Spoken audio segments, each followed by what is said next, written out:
Hello mga ka-garden! Maraming salamat sa sponsor ng gunting.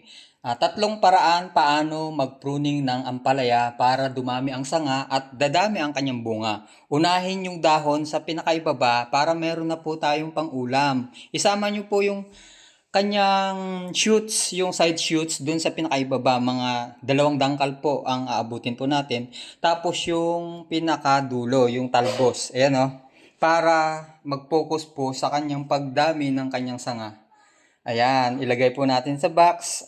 Ipapadala po natin ito sa aking tita. Ito po yung talbos ng kamote na pinitas ko nung nakaraan. Inilagay ko sa tubig, nagkaroon na po siya ng ugat. Huwag nyo po itatapon. Tapos ang gawin nyo, kunin nyo po yung kanyang pinakatalbos at saka mga dahon. Tapos yung talbusan po natin ay itatanim po natin sa lupa. Maraming salamat, Katuning!